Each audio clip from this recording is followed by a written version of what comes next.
The Sea of Thieves is an ever-evolving, untamable horizon of gold, ancient magic, and adventure. It is a land of thrashing storms, eternal curses, and myths of legend. We are constantly growing a larger understanding of the world through consistent updates and teases from the developers. That being said, this video will be outdated sooner or later, so I'll try to keep the subjects in this video broad for what's in the game now. If the world evolves enough, I'll continue to document these in future videos. The Sea of Thieves itself is divided into 4 separate regions: the Shores of Plenty, the Ancient Isles, the Wilds, and the Devil's Roar, all encased by the thick fog known as the Devil's Shroud.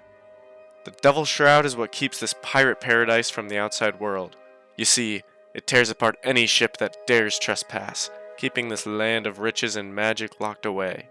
In-game, most call it the Red Sea. This is due to technical limitations, but in the comics and the writing, it is portrayed as an impenetrable fog. It has been around for thousands of years and acts similar to the fables of the real-world Bermuda Triangle. Us pirates have been given entry into the lands by Ramsay, the pirate lord. But not every sailor is as lucky. As for the wider world, our Sea of Thieves is hidden north of the British Virgin Islands, a volcanic archipelago deep in the Caribbean. It is speculated that the game takes place during the 17th century, right before and during the historical golden age of piracy. As of right now, there's no confirmation of this, so it will stay a speculation for the time being. The Shores of Plenty take up the northwest slot of the map, and what a pristine location it is. The bright blue waves that crash on the gilded beaches make this one of the prettiest regions to behold. With the tropical climate, this region is meant to give a much more calm experience. Plenty of palm trees, a drink, and a hammock are all I need to have a good time, so make sure you catch me at Smuggler's Bay sometime. The Ancient Isles represents the southern region of the sea. The land with the most mystique, the Ancient Isles are a land of lush greens and centuries-old markings. These are from the Ancients, a bygone race of ritualistic people. From this magic they brought about many of the curses we see today, and it could have potentially led to their downfall. Nobody truly knows what happened to them, but with the amount of influence they had, it's hard to imagine we won't see the answer to that one day. For now, we'll have to keep unlocking ancient vaults, deciphering cave paintings, and stealing all their gold. It's just good business. The Wilds, the northeast part of the map and easily the most drab. The dreary skies and somber mood make this region tough enough as is. Shipwreck Bay, Kraken's Fall, Old Faithful Isle, this place is filled with markings of death and the forgotten, Old Faithful representing the death of my soul. I have slowly come to like this region though. It is definitely a change of pace to have a treacherous feeling environment, one that inhibits negative emotions. However, it is nowhere near as dangerous as the Devil's Roar. In late 2018, the Shroud had parted, bringing us the Devil's Roar, a land of ash and volcanic activity. Where the Wilds just look scary, the Roar plays the part. Earthquakes, volcanoes, and boiling waves will give even the most prestigious pirates a headache. You'll never spawn here, you always have to journey to the Roar on your own terms. For some, the loot here may outweigh the risk factor. If you or your crew are good at working together in tight scenarios, the Roar may be worth a visit. Death is not the end for those who sail the Sea of Thieves, however. The pirate's life is eternal. You're brought aboard the Ferry of the Damned, a ghostly galleon that sails the waves of the afterlife. The ferryman, chained to the wheel, sails the Sea of the Damned, looking to ferry lost souls back to the living world. Pirates may wander the Vale for tens, even hundreds of years before they are brought back. What was years in the Sea of the Damned is just seconds of the normal world. It is a phenomenon not yet explained.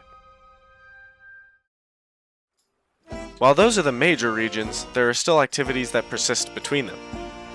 For example, the Outposts of the Sea of Thieves allow pirates to buy voyages, dock their ships, and drink till they die. You will always spawn here at the time of this recording. They're perfect places to stock up, and you can always spot them by their glow from afar. While Outposts play a pivotal role in your pirating escapades, Seaposts often do not.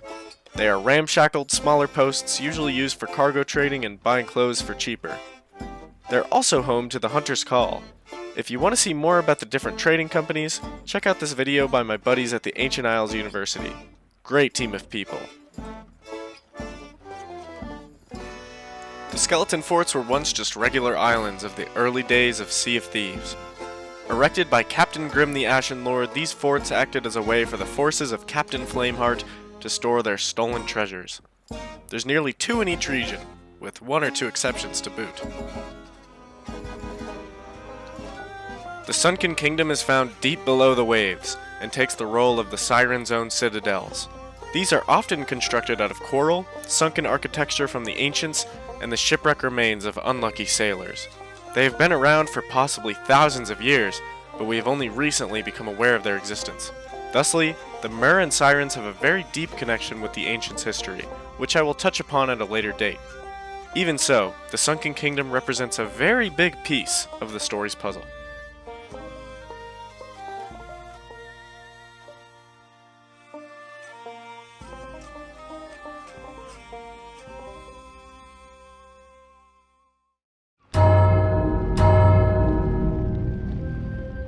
Sea forts are a pretty recent occurrence on the Sea of Thieves.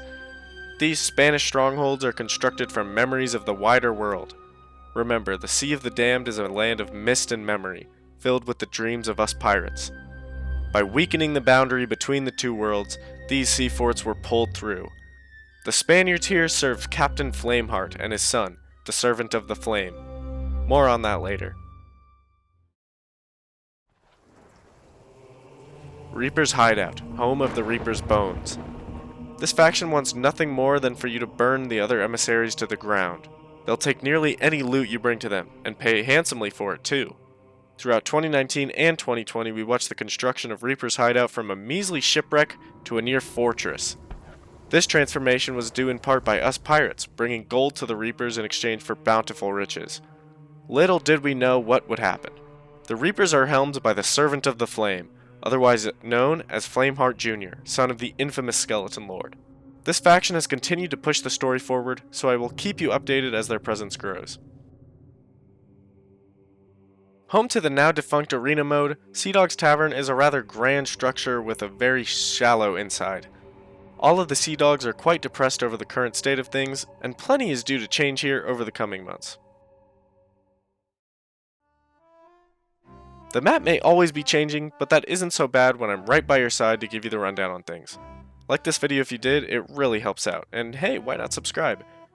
I'll be sure to keep you updated when new changes arrive. If you're enjoying Season 6 as much as I am, be sure to check out my review. Thanks for watching this far guys, and I'll see you on the seas.